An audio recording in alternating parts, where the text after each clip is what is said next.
l'université. Lors du décès de Marc-Vivian Foé, le 26 juin 2003, le CACSUB et le ministère des Sports avaient organisé un tournoi pour rendre hommage à Marc-Vivian Foé. Nous avions invité toutes les nationalités à participer à ce tournoi. Et à la finale, c'était le Sénégal qui a été battu par le Comore 3-2 à l'époque. Alors que le Comore n'était pas connu sur le plan footballistique. Oui. Mais grâce à cette finale gagnée par les Comores, ils ont été accueillis comme des héros chez eux parce qu'ils ont dit que c'est la première fois que le Comore gagne sur le plan footballistique un trophée.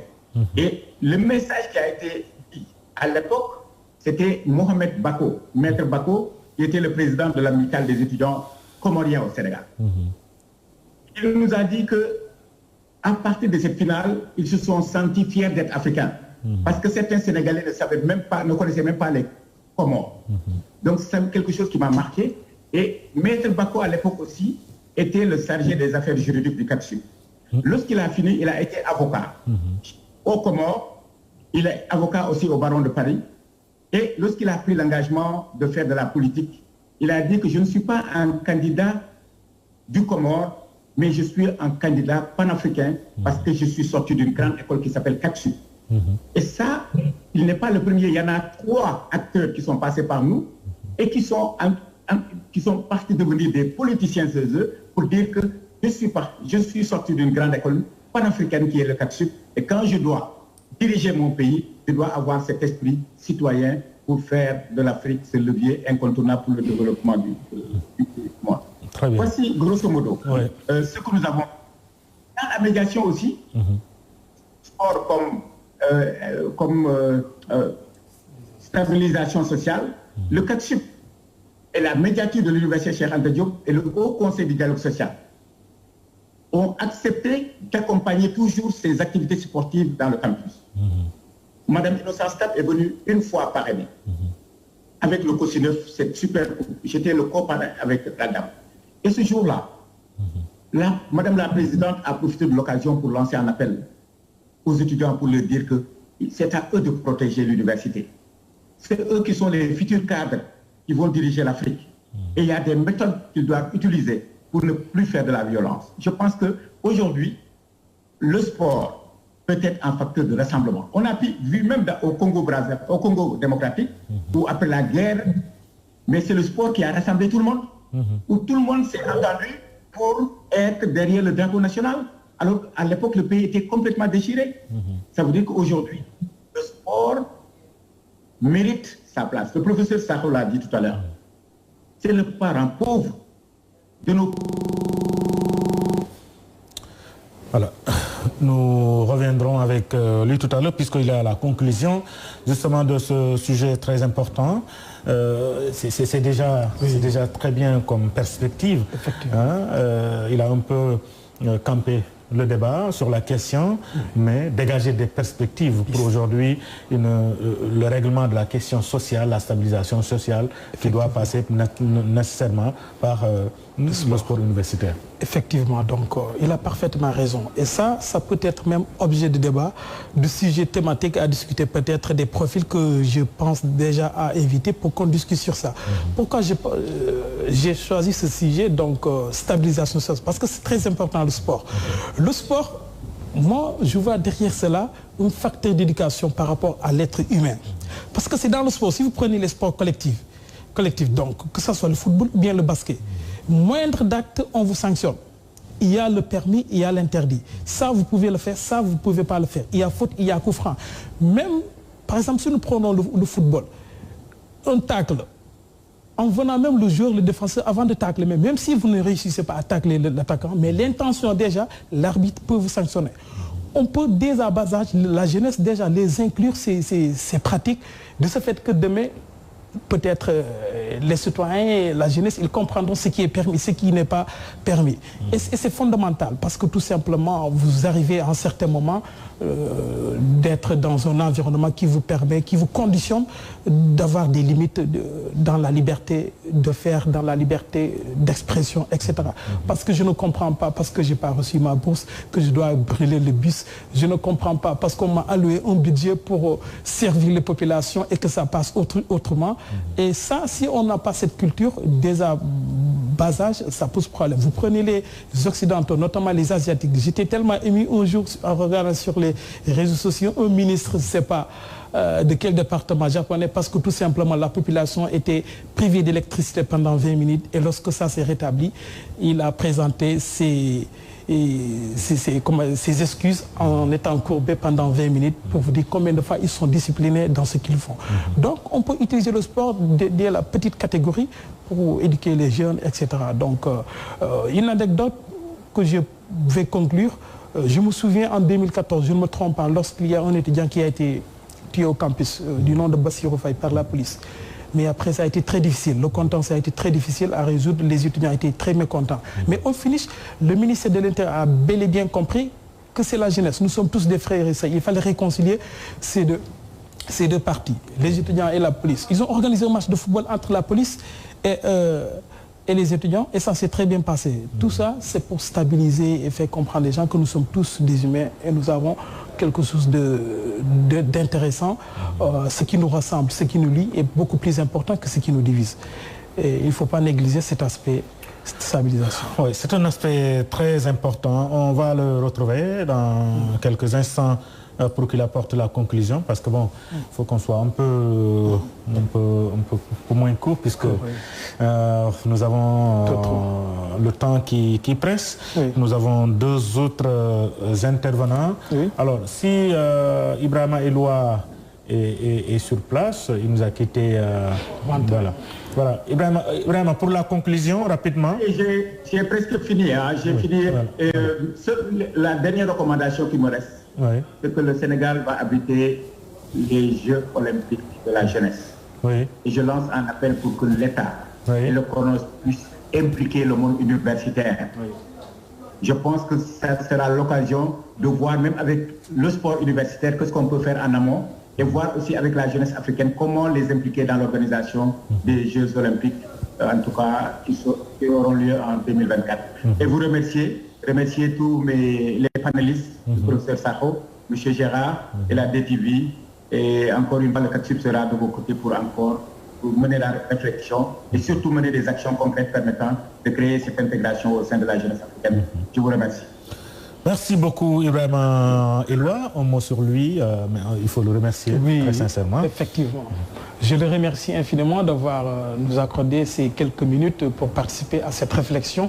Et c'est très important. Donc, je le dis, il ne faut pas qu'il y ait un peu de réticence par rapport aux intellectuels, aux personnalités qui sont dans le milieu universitaire, ceux qui ont réussi dans leur domaine. Donc, c'est ça aussi l'objectif de ce projet-là. On utilise des modèles, des références qui ont réussi dans leur domaine, de pouvoir passer le flambeau, donc de laisser un héritage à la jeunesse, parce que, comme l'adage le dit, donc... les hommes passent, mais les institutions demeurent. Il y aura toujours l'université Cheikh Anta Diop de Dakar, mais peut-être demain il n'y aura plus de Fabien, ni de Biagui, ni de Ibrahima Eloi Sarr, mais il y aura d'autres Sénégalais. On doit obligatoirement, impérativement, leur laisser un bon héritage. Très bien. Merci beaucoup Ibrahima Eloi. Alors, ça me ferait plaisir, Ibrahima Eloi, monsieur Sarr, ça me ferait plaisir, parce que cette émission est en français. Ce serait un plaisir de vous avoir sur notre plateau de débrief avec le professeur Sakho, mais dans la langue Wolof, pour pouvoir expliquer tout ça, pour permettre en tout cas aujourd'hui la population, la majeure partie parle Wolof, qu'on puisse véritablement ancrer ces idées-là dans la tête de tout un chacun. Ce serait un plaisir pour moi de vous avoir dans notre magazine débrief. Hein? Oui. N'est-ce pas? D'accord, ça sera après l'intervention de M. Gérard et du professeur. Voilà, c'est ça, c'est ça. Merci beaucoup. Merci beaucoup, à tout à l'heure. Très bien. Alors, nous allons compléter donc avec l'identité de la culture sportive universitaire avec Gérard Akendes. Gérard, vous aviez démarré la dernière fois à nous entretenir justement sur ce sujet-là, mais il restait beaucoup de choses encore à dire puisque c'est un sujet très vaste, un sujet qui aujourd'hui intéresse beaucoup, surtout ceux qui pensent que le développement du sport passe nécessairement par les universités.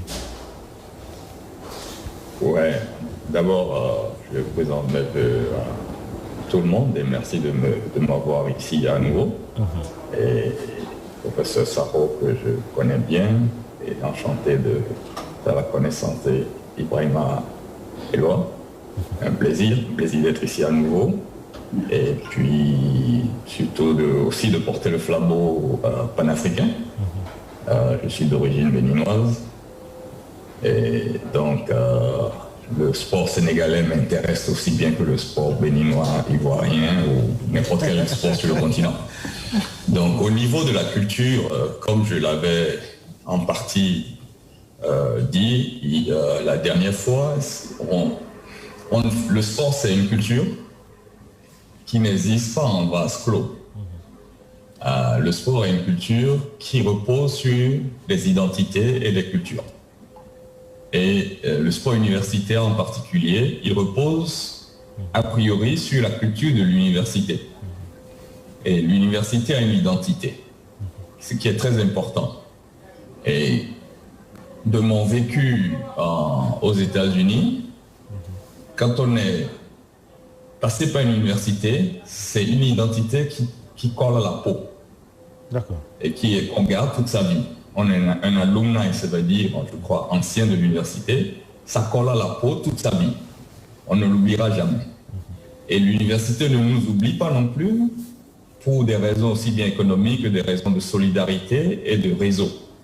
Donc, on appartient à cette université-là dans le sens où on a à la limite un devoir de contribuer à la vie de cette université dans la mesure de nos moyens, de nos capacités.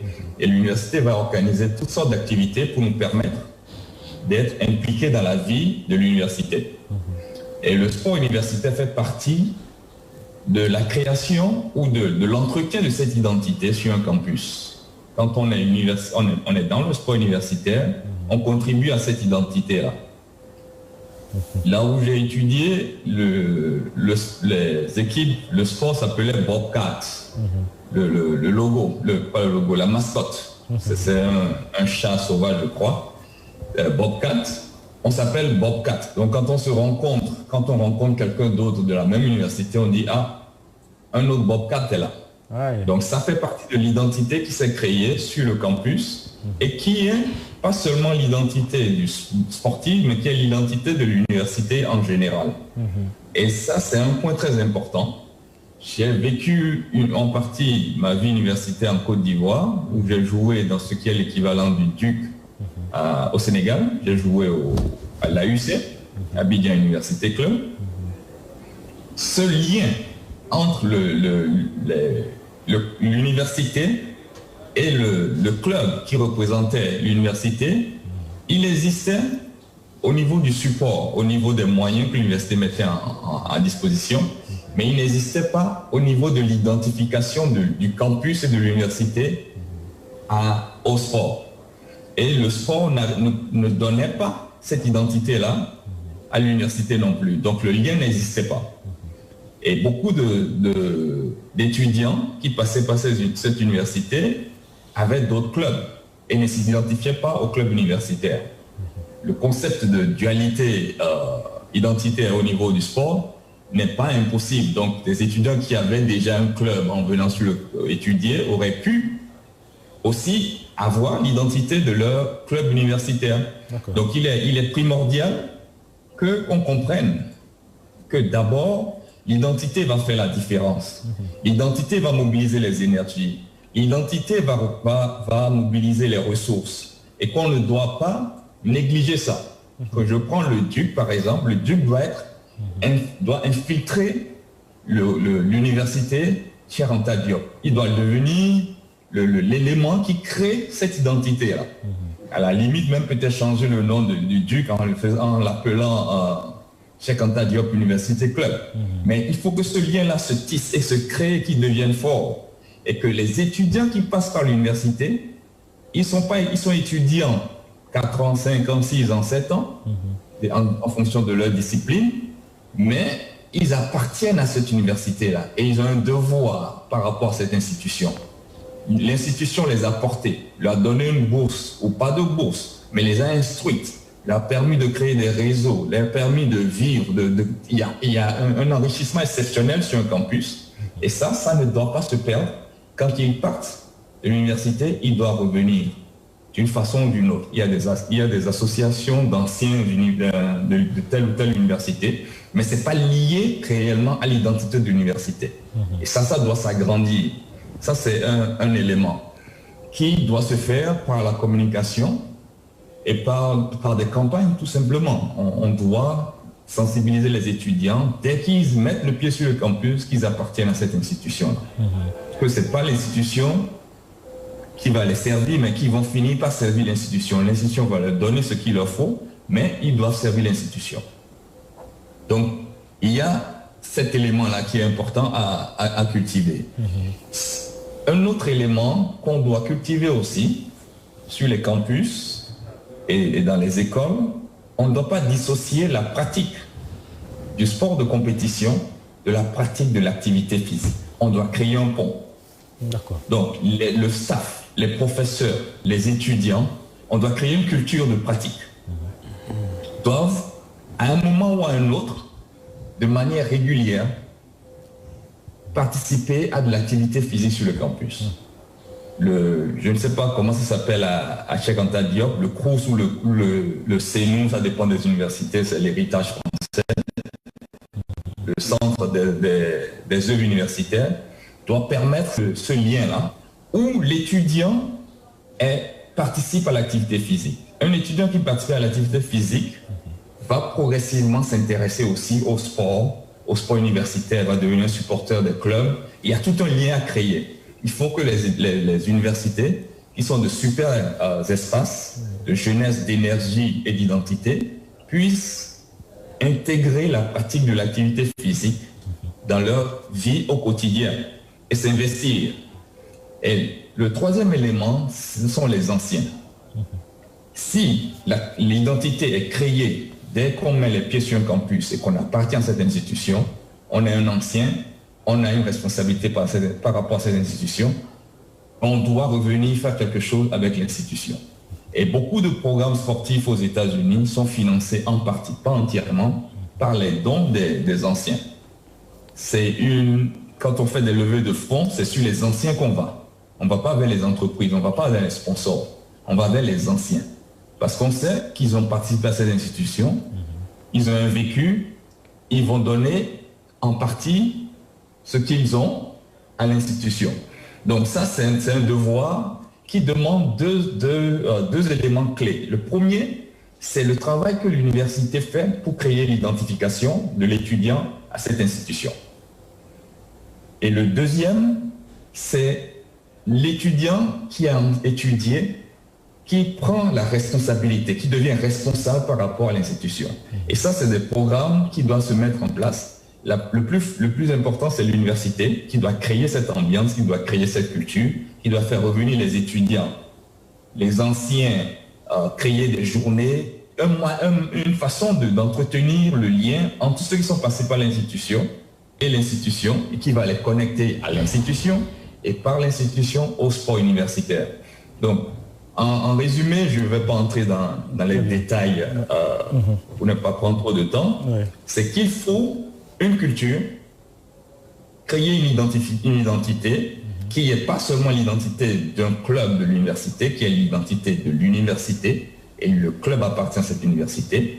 Il faut créer, insérer la pratique sportive et l'activité physique dans la culture des étudiants et de tous ceux qui encadrent les étudiants sur le campus, et puis maintenant créer le lien entre ceux qui sont passés par l'institution et ceux qui y sont. Et ça va créer une dynamique qui va soutenir les universités. Et quand le club décide de faire des levées de fonds pour soutenir l'université, il y a une base de données, il y a des gens à aller voir. Quand le club de l'université joue, on sait qui est mobilisé. Quand on crée ce qu'ils appellent le merchandising, des t-shirts, des casquettes, des survêtements, tout ça, il y a un monde qui va pouvoir qui va l'acheter, ce qui va soutenir l'activité économique de l'université et des clubs sportifs. Donc il y a une culture. Sans ça, les clubs sportifs vont rester des éléments de valeur, mais ne vont pas avoir l'effet d'entraînement que le sport a la capacité de générer. Très bien. Alors, vous êtes en quelques minutes, en une minute, hein, parce que le temps file, mais en une minute, vous êtes en train apparemment de dire que qu'une université qui a un club qui recrute des joueurs ailleurs qui ne sont pas forcément des universités n'est pas le bon modèle. Non, je ne suis pas contre ce modèle-là. Je ne suis pas contre ce modèle. C'est-à-dire, ceux qui sont recrutés d'ailleurs, il doit avoir un moyen aussi de les faire rentrer dans la culture de l'université. L'université doit les phagocyter, l'université doit les intégrer. Et dans la mesure du possible, si on veut vraiment que le sport soit un facteur d'intégration sociale, ceux qui sont recrutés d'ailleurs, l'université doit réfléchir à comment leur donner la possibilité d'acquérir du savoir. Ils ne viennent pas juste pour jouer, ils vont participer.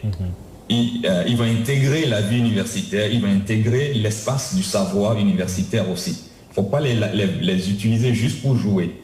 La reconversion est un problème compliqué à gérer au niveau des sportifs. Donc quand on emmène un individu qui n'est pas universitaire dans le système universitaire, il faut que le système universitaire l'absorbe d'une façon ou d'une autre. Il faut créer des programmes avec un peu de créativité, même si ce ne sont pas des programmes exclusivement universitaires. Il faut les intégrer dans le tissu universitaire. Et là, ça va créer la dynamique. Il ne faut pas être exclusif, mais il faut créer cette dynamique. Très bien. Merci beaucoup, Georges Akandes. Hein, c'est très important ce qu'il vient de dire, c'est-à-dire la vie universitaire et surtout l'identité universitaire qui doit être prônée pour que justement cette culture universitaire reste. Effectivement, il a parfaitement raison, Monsieur Gérard Akandes, parce qu'il faut cette identité. C'est comme en Coupe d'Afrique. Donc chaque équipe nationale a sa propre identité. Et les supporters sénégalais, ils s'identifient à leur équipe nationale. Quand le Sénégal joue, on sait nettement que c'est le Sénégal. Même en allant dans les quartiers, on voit la culture, notre manière de faire, et c'est différent d'une équipe à l'autre. Donc les universités, c'est pareil. Donc à l'UCAD, ça commence déjà à avoir cette identité. Les étudiants, malgré que certains ne sont pas sportifs, mais ils s'identifient à leur université à travers le sport. Ils sont collés. Il n'y a que Duc, lorsque Duc participe au championnat local de basketball, le stade est quasiment plein à craquer. Et ça, l'UGB aussi, c'est pareil. Et lorsque ces deux universités s'affrontent à l'occasion de nos championnats, notre championnat national de basketball, il y a une rivalité qui est là. Et ça crée de l'euphorie et c'est extraordinaire. Et du coup, c'est par là qu'on arrivera quand même à susciter une envie, peut-être à booster des activités économiques, une envie de consommation de tout produit que nous allons mettre sur le marché, dont chacun peut s'identifier. Même si on n'est plus étudiant de l'IGB, de UCAD, de l'Université Assane Seck, on continue à s'identifier parce que des contributions. Voilà, effectivement, des contributions. Et des événements comme ça nous rappellent le passé, notre passage à l'université, chez Anta Diop de Dakar, peut-être à l'ICAO, à Subdeco, etc. Et forcément, les gens vont agir, vont faire quelque chose parce que tout simplement, ça leur rappelle un souvenir au passage dans ces universités. C'est important ce qu'il vient de dire. Et je pense que les directeurs des établissements, les recteurs, doivent en profiter, exploiter ces idées dont il vient de nous donner et pouvoir commencer pour le seul malheur, c'est que le sport, le professeur Abdoulaye Sakho ne me démentira pas, il y a beaucoup d'écoles de centres de formation, ainsi de suite, mais le sport n'existe même pas. Les gens ne parlent même pas de sport. Or, aujourd'hui le meilleur moyen véritablement d'acquérir du savoir et de créer une stabilisation sociale dans les universités, dans les centres de formation, c'est la pratique sportive. Et d'où aujourd'hui l'opportunité, en tout cas à ces universités, à ces centres de formation, d'avoir véritablement, d'intégrer justement le sport. Et ce n'est pas le cas. C'est malheureux de le constater. C'est parce qu'ils n'ont pas encore compris. Nous, on l'a compris et on va en profiter de cela pour faire quelque chose d'extraordinaire, quelque chose de... Peut-être les gens diront que c'est de la magie. Mais on ne peut pas avoir des structures comme ça où il y a beaucoup de jeunes et ne pas en profiter. Moi, ce que nous sommes en train de faire, à travers l'équipement qui est derrière tout cela, qui est le promoteur même en tant que tel de ce projet sportif, c'est créer un marché de consommation. Et nous voulons donner une chance, surtout les grandes universités. Les universités qui ont une grande capacité d'accueil d'étudiants, ils peuvent avoir une autre source de revenus qui est différente, ou peut-être frais d'inscription des étudiants, ou peut-être frais de scolarité. Et cela est possible. Très bien. Nous sommes justement à 12h31. Nous avons 22 minutes pour le professeur Sarro. Je sais que ça ne va pas suivre, mais il va essayer de nous entretenir sur le droit du sport, une nécessité dans le milieu universitaire et dans le monde sportif. Mais en attendant, je voudrais dire merci à Amadi Bassoum, qui est coach, donc Amadi Bassoum, qui nous suit. Merci Amadi Bassoum pour la participation. Il dit que c'est très intéressant. Le sport universitaire, très bonne émission. Félicitations et bonne et heureuse année. Merci au coach Bassoum. Alors, professeur Sarro, c'est à vous, c'est pas encore... Voilà, nous attendons d'un moment à l'autre le professeur Sarro qui sera avec nous. Je rappelle qu'il est consultant et enseignant auxiliaire à l'Université of Salford Manchester et Ahmad Ben Khalifa University au Qatar, donc qui va nous entretenir sur un thème très important. Non, plutôt c'est professeur Sarro, je voulais dire, président de professeur Sarro, donc que nous aurons tout à l'heure. Sur le deuxième thème, oui.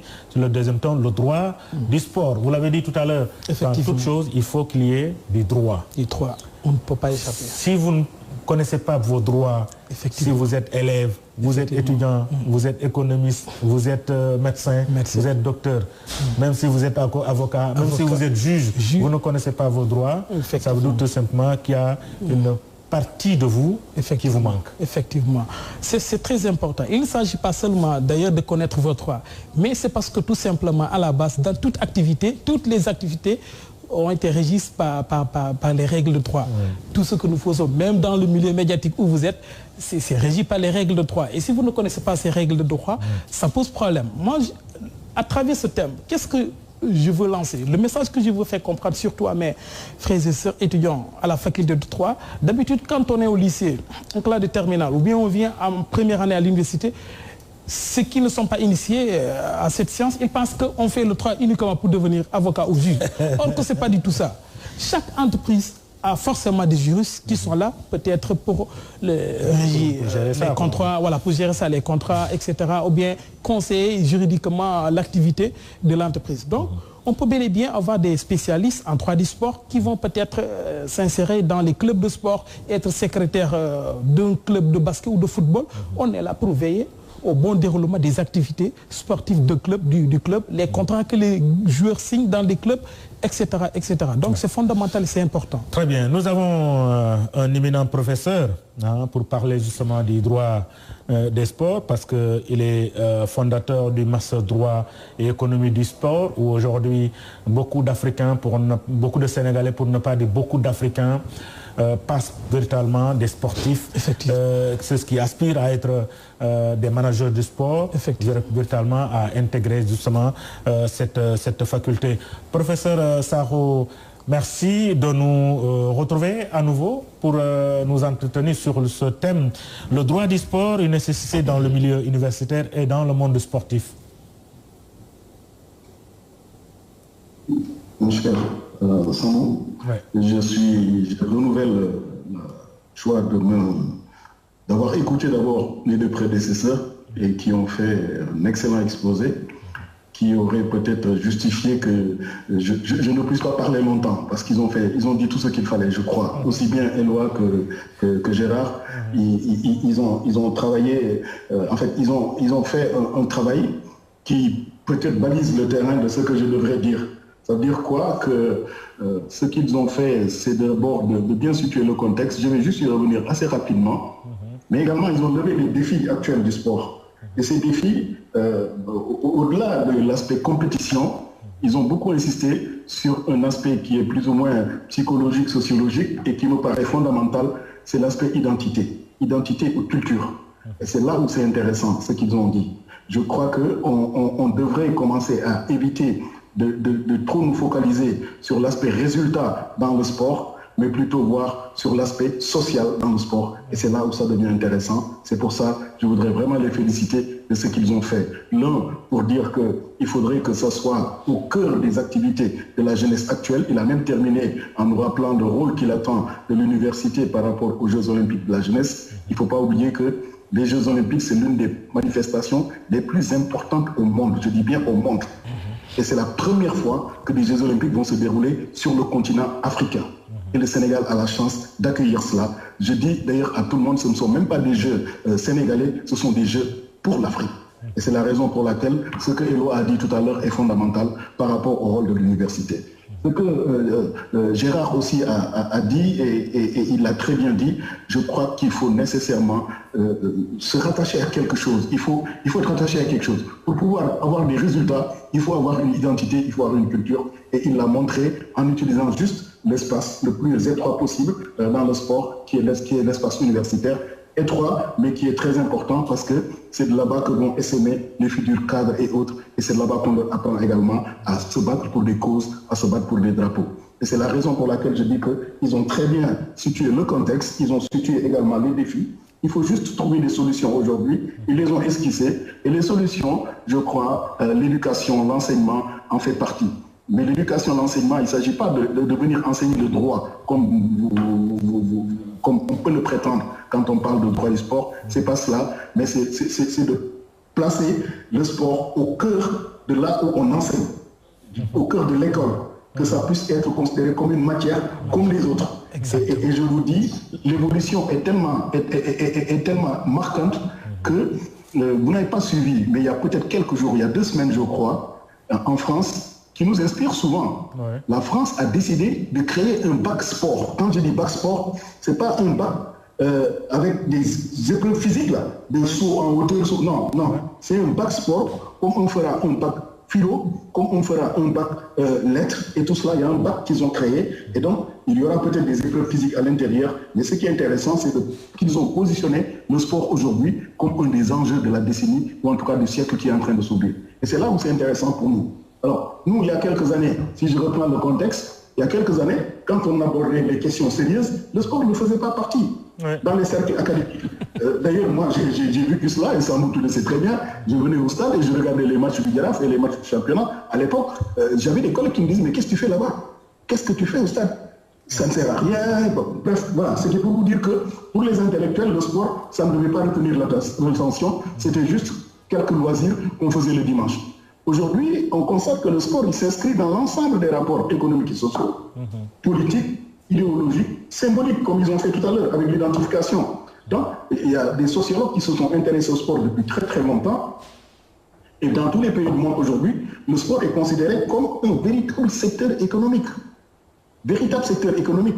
Et ce secteur économique reçoit aujourd'hui la sollicitude des pouvoirs publics sous forme de politique. Il y a des politiques publiques sur le sport. Ce n'est pas une politique sportive, juste pour essayer d'aller gagner une médaille, non. C'est des politiques d'insertion, d'identité, des politiques pour trouver des emplois, comme il a dit tout à l'heure, des politiques qui aident aujourd'hui le pays à régler ces grands maux, les maux contemporains que sont la santé, que sont la faim, que sont les emplois. Et le sport est là-dedans, à l'intérieur. Et c'est pour ça que je me considère moi comme un militant de cela. Et j'insiste pour que les pouvoirs politiques, les pouvoirs publics, les décideurs publics prennent le sport et développent des politiques de croissance pour le développement. Il ne s'agit donc plus du tout d'une activité marginale pour l'économie. Le sport est devenu au cœur de cela. Moi, personnellement, je mets le sport au même niveau, en tout cas d'importance, que l'agriculture, au même niveau d'importance que les télécommunications. Et quand je le dis, les gens croient que je le fais parce que je suis passionné. Non, c'est parce que je sais que ça rapporte énormément aujourd'hui dans tous les pays du monde. Et pourquoi ça rapporte? Pourquoi le sport aujourd'hui fait l'objet de politique publique? Si vous prenez juste quelque chose d'assez ancien, sport et politique, ça date pas de maintenant. Les plus anciens, ou ceux qui sont un peu curieux, ils se rappellent des Jeux Olympiques de 1936, les Jeux des nazis, là, où il y avait Hitler qui voulait montrer la supériorité de la race aryenne. Et malheureusement pour lui, ce jour-là, il y a un Américain noir qui est venu pulvériser les records. Et ça leur a fait très mal. Ensuite, on a vu comment la même Allemagne, en 1972, a essayé d'organiser les Jeux Olympiques pour montrer qu'eux ne sont pas racistes. Ils ont organisé ces Jeux Olympiques en 1972. Malheureusement, ça a été un peu complètement dévoyé par ce qu'ont fait les gens qui se battaient pour la cause palestinienne. C'était un problème vis-à-vis d'Israël. Donc, le sport est important au plan... On l'utilise au plan politique. Le sport, si vous regardez et si vous vous rappelez, pour ceux qui sont pour l'histoire la plus proche, Nelson Mandela, l'Afrique du Sud, quand ils ont quitté le régime de ségrégation, ils ont voulu s'insérer dans le monde, dans l'ordre international. Et qu'est-ce qu'ils ont fait? Je vous dis, l'Afrique du Sud a organisé toutes les manifestations internationales qui puissent exister dans le monde sportif. Que ce soit Coupe du monde de rugby, Coupe du monde de football, Coupe d'Afrique des Nations, même les trucs de tennis et tout ça, rugby et tout, ils ont organisé. Et c'était le moyen de ressouder à nouveau et d'avoir une identité africaine, même s'ils l'ont appelée cette identité arc-en-ciel parce qu'elle allait un tout petit peu dans tous les sens. Donc voilà, le sport aussi sert de moyen de fédérer une communauté. Et c'est ce que, aussi bien Eloi que Gérard, ils ont dit. Ça sert à fédérer une communauté universitaire, ça sert à fédérer une communauté internationale, une communauté nationale. Et l'identité africaine, je crois qu'on a raté le coche au Sénégal. On a raté, quand je dis au Sénégal, on a raté le coche en Afrique. Je vous donne également des éléments d'histoire et vous allez vous rendre compte.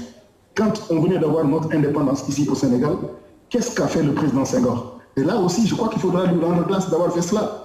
On a eu l'indépendance en 1960, il fallait construire la nation sénégalaise. Ce n'était pas tellement évident parce que, comme dans tous les pays, on est composé d'ethnies différentes, de territoires différents. Qu'est-ce que Senghor a fait? Après avoir utilisé l'administration en affectant dans la fonction publique les gens du Nord au Sud et les gens du Sud au Nord, il a utilisé le sport pour fédérer et créer la nation sénégalaise. C'était les Jeux de l'amitié, on les appelait, en 1963. Et c'était la première victoire au football du Sénégal sur la France, 1963. Et c'est le seul trophée d'ailleurs que le football sénégalais a gagné. 63 jusqu'à présent, on n'a absolument rien gagné. Mais dans cette équipe nationale et dans ces compétitions, on voyait des gens qui étaient du Nord, des gens du Sud, des gens du Centre, qui étaient dans une même équipe et qui se battaient pour un drapeau. Et cela, Senghor a réussi à construire la nation sénégalaise. Il l'a essayé pour l'Afrique également. C'était 1967. Il a organisé ici, lors de l'inauguration du stade Iba Mar Diop dans sa version actuelle là, il a organisé une compétition d'athlétisme États-Unis contre Afrique. Malheureusement, 68, ça a été la grande crise sociale mondiale. Ça n'a pas suivi. Mais Senghor était dans ces eaux-là. Il n'était peut-être pas sportif. Les gens disaient même qu'il n'aimait pas le sport. Mais il avait compris, comme Mandela, qu'on peut utiliser le sport pour en faire un élément de développement de son pays. Sur le plan économique, aujourd'hui, si vous prenez Sambo et quelques, je vais aller très vite. Oui. Sur le plan économique, les manifestations sportives, ça devient des enjeux énormes. Sur le plan politique, je l'ai dit, mais également sur le plan économique. Et je vous assure que la plupart des crises que l'on a vécues concernant les grandes organisations internationales, ces temps derniers, FIFA, organisation d'athlétisme, je crois que ces enjeux financiers ne sont pas tellement absents de ces questions-là. Quand on crée des problèmes à une partie des dirigeants, je crois qu'il y a des enjeux financiers, des enjeux géopolitiques que Pascal Boniface explique très très bien. Mais je vais passer également assez vite sur ces questions-là pour revenir aux solutions.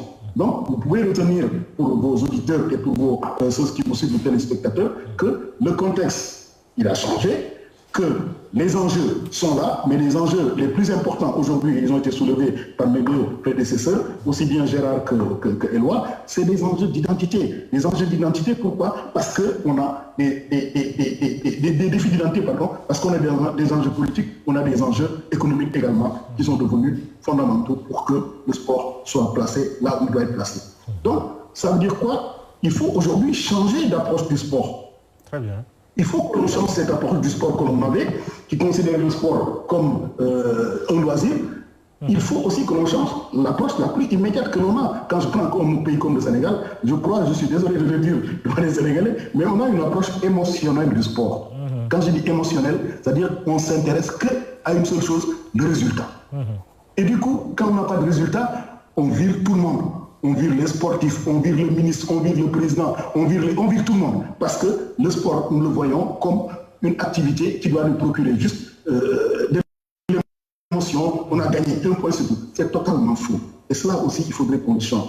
Si je prends encore, je reviens sur le football. Vous prenez un club comme Arsenal. Arsenal n'a pas gagné depuis combien d'années? Ses supporters, à quel point ils se fâchent. Mais quand vous regardez du point de vue gestion économique, c'est l'un des clubs les mieux en Europe, dans le monde d'ailleurs. Ils font des bénéfices énormes. Ça veut dire qu'il y a une gestion et il y a une gestion sportive. Et il faudrait que dans nos pays, on apprenne à séparer la gestion économique de cette gestion sportive. On continue à avoir la vision stricte et étriquée qui fait que c'est juste un résultat d'une compétition qui les intéresse si nous gagnons et nous sommes malheureux si nous perdons. Regardez le rapport des Sénégalais avec la Coupe d'Afrique des Nations de football.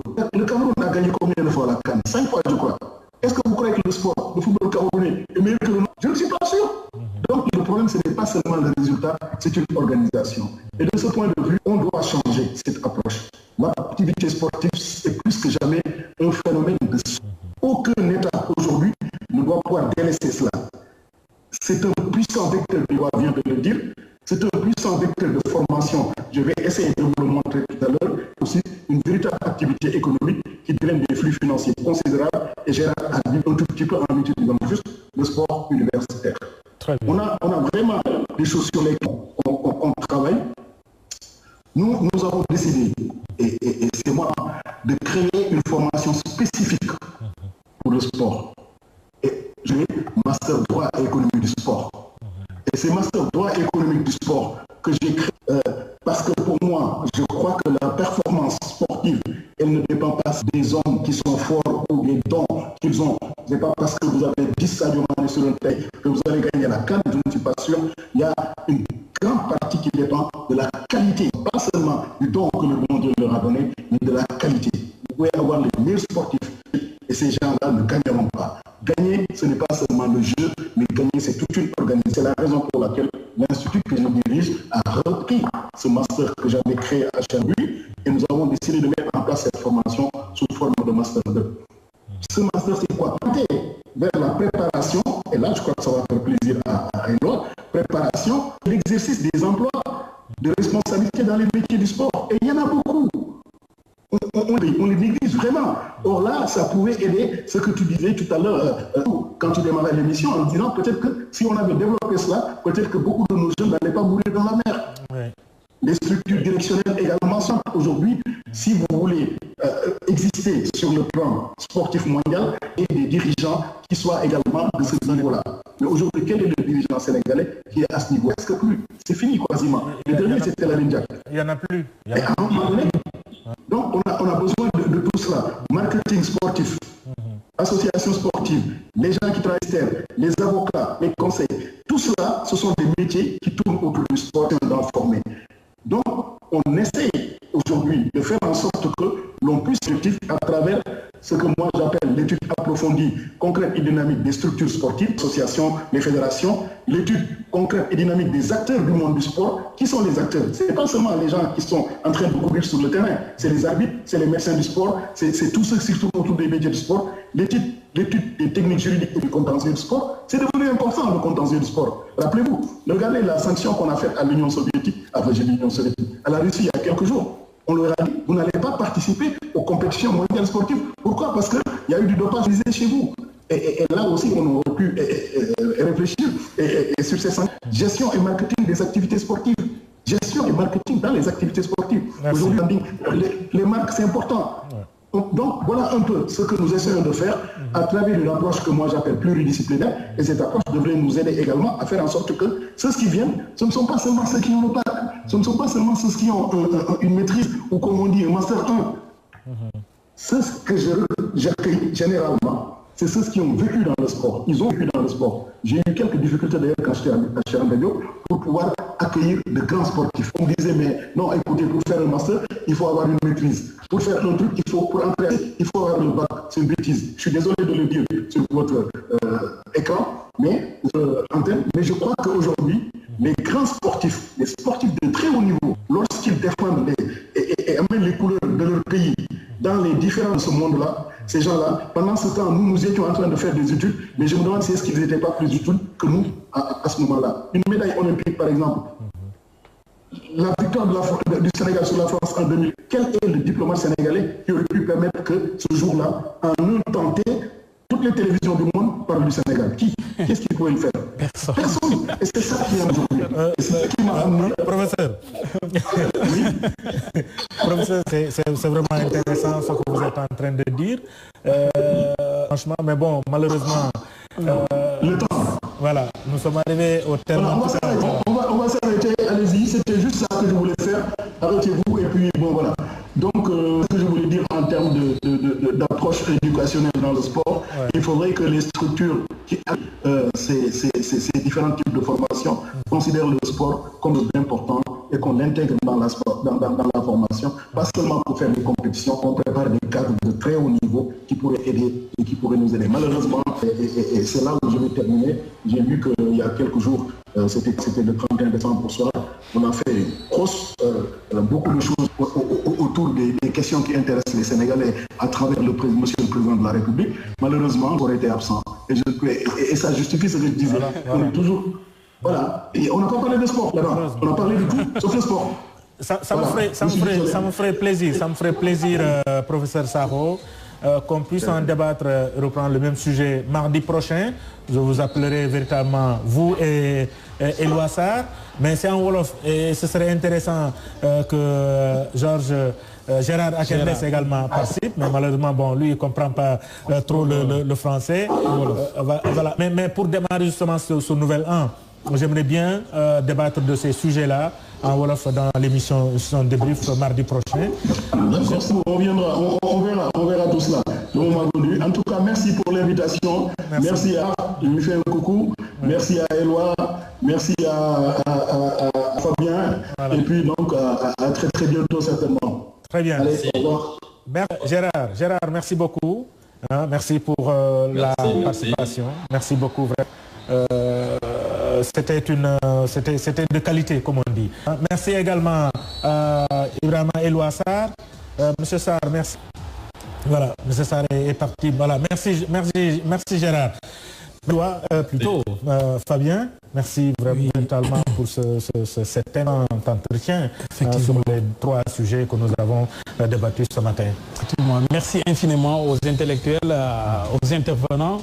Malgré leur calendrier serré, je leur remercie infiniment.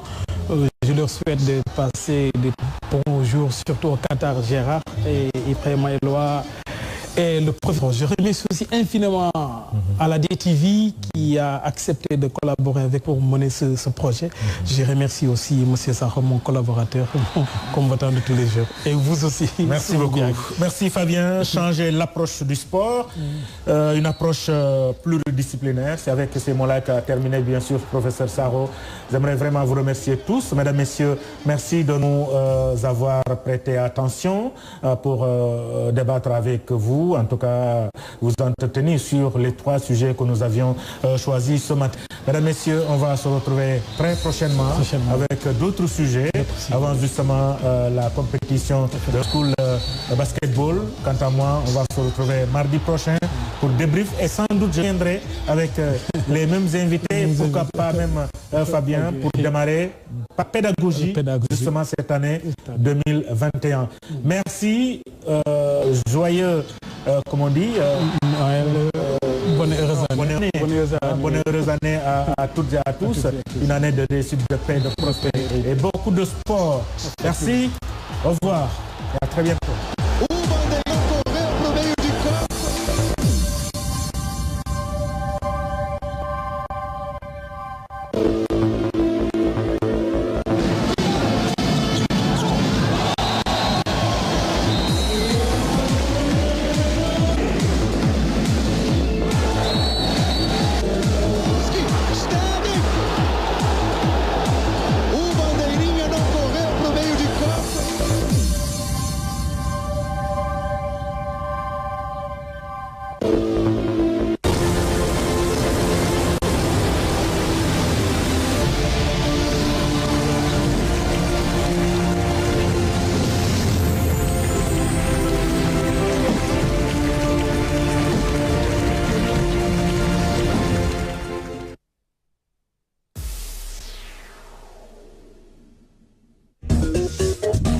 l'application DTV. La magie de la télé vous suit partout dans le monde avec son nouveau service disponible sur les supports Windows, iOS, iPhone, Android et tablette. La DTV sous vos yeux partout à tout instant. Avec la DTV, vivez la magie de la télé.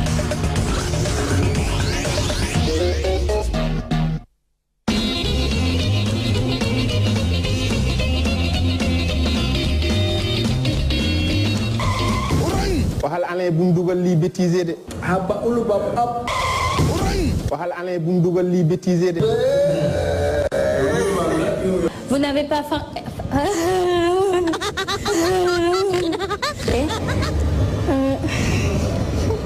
Kii xaaral. wala lan pour la kee mun ma bàyyi ma def li may def ci njëkk ak teraanga foog golo yi di dugg di génn mbay seen di def ay affaire. merci particulièrement sama jabar nag. ma ko fàtte de ma ko fàtte de ma ko fàtte de. mon cœur à moi. merci. salaamaaleykum salaamaaleykum sa mbokk cameraman yi maa ngi leen di souhaiter bonne et heureuse année di ñaan yàlla année bii ñu jógee nii année bii ñu jëm nii année bii ñu jógee nii année bii ñu jëm nii nu ma nañ commencé. salaamaaleykum yéen suñuy téléspectateurs UDTV ñu dugg ci at bu bees muy atum 2020 mais yéen présenté wu ma de xaaral ma présenté wu. di ko souhaité ñëpp ñu may liggéeyal aussi ah boy foofu nag jàpp foofu su ma ko téye nii baax na de non non su ma ko téye nii baax na mais damaa bloqué damaa taxaw. maa ngi souhaité tous les téléspectateurs de la DTV une bonne et heureuse année 2021 di ko souhaité aussi ñi may liggéeyal quelques mots de sincère quelques mots de sincère quelques mots de sincère afin de vous présenter mes meilleurs vœux professionnels mes meilleurs vœux professionnels. Un petit message aussi pour vous dire